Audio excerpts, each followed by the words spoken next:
yang membawa kita kepada poin yang keempat. Pada waktu kita berkorban, selalu berikan yang terbaik kepada Tuhan. Hana, setelah dia bernazar, dia membayar nazarnya kepada Tuhan. Dan nazarnya itu merupakan pemberiannya, korbannya yang terbaik. Yani anak yang sangat dikasihinya, yang sudah lama didoakannya, yang sudah lama dirindukannya, itu yang dilepaskannya. Sama seperti Abraham, sudah lama menunggu Ishak, Tuhan bilang kasih, dia kasih.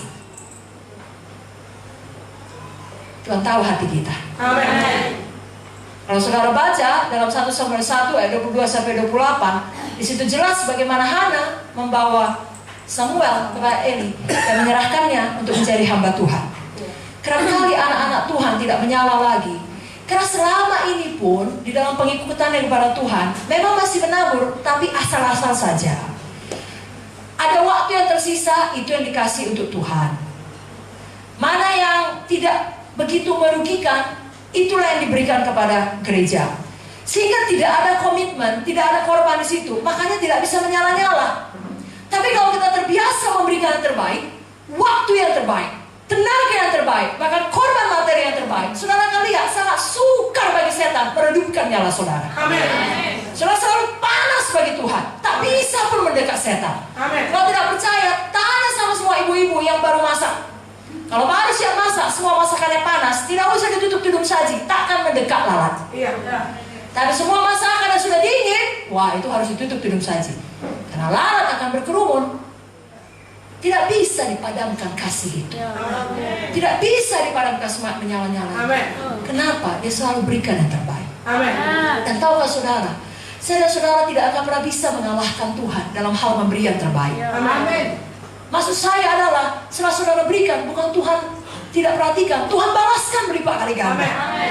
Saya bacakan dalam Hana ini 1 Samuel 2:21, dan Tuhan mengindahkan Hana sehingga dia mengandung dan melahirkan 3 anak laki-laki dan 2 anak perempuan lagi. Sementara itu makin besarlah Samuel yang muda itu di hadapan Tuhan. Jadi anak Hana tambah 5 lagi. Luar biasa prinsip kerajaan sorga. Biar kita tidak pernah takut untuk memberikan yang terbaik. Amen. Karena Tuhan kita tidak akan pernah bisa dikalahkan dalam hal ini. Dia memang suka memberi. Amen. Jadi kalau saudara rindu ada 1 KKS baru, saudara kunjungi jiwa-jiwa yang kemarin datang. Saudaraku, saya yakin waktu saudara berikan yang terbaik, jangankan 1 KKS baru, 5 KKS baru pun Tuhan berikan pada saudara. Kalau kita terus setia pada perkara kecil, akan Tuhan berikan perkara besar. 5 cabang baru pun Tuhan berikan. Keluar dari lubuk engkau ini. Haleluya. Lebih kuat lagi katakan amin.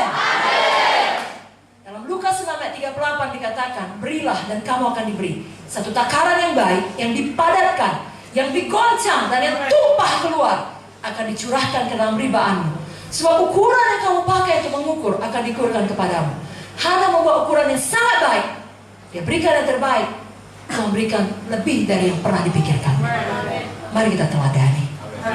Yang kelima pada hari ini, poin yang terakhir, mari kita menolong anak-anak rohani yang telah Tuhan percayakan untuk betul-betul menjadi murid Tuhan yang setia. Bahkan menjadi hamba Tuhan kalau memang ada panggilan Tuhan dalam hidupnya. Karena inilah yang dilakukan oleh Hana.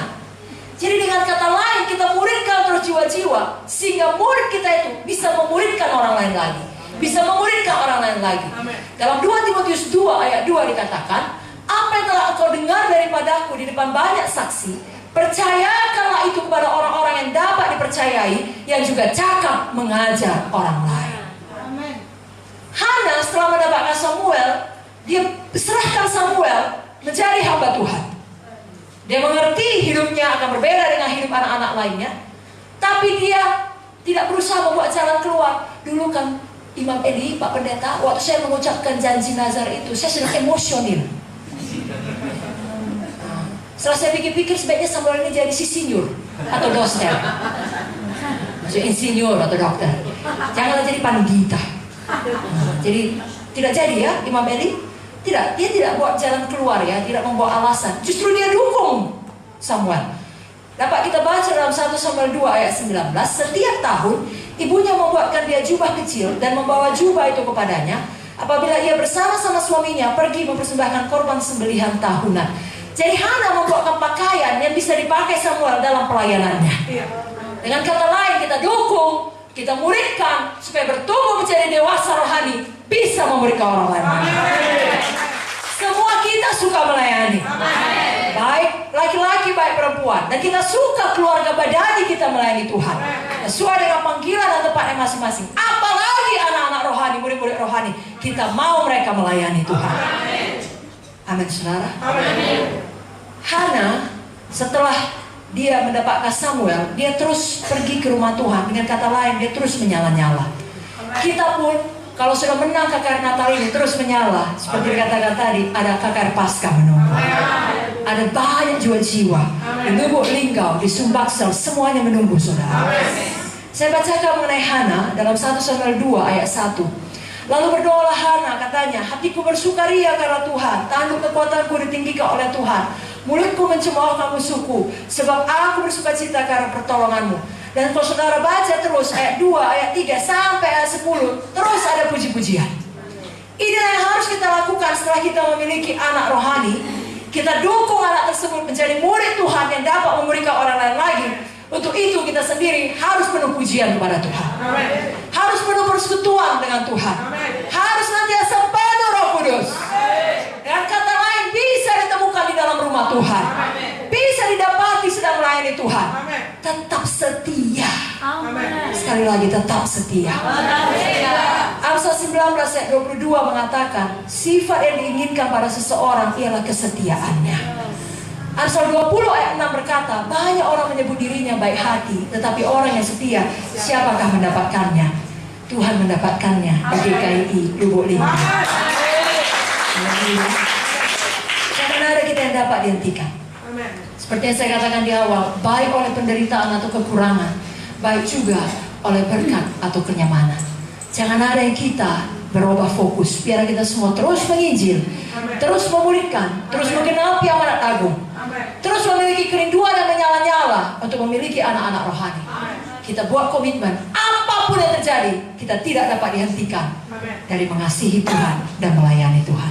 Berapa baik di sini tidak dapat dihentikan mengasihi Tuhan? Mari angkat tangannya, katakan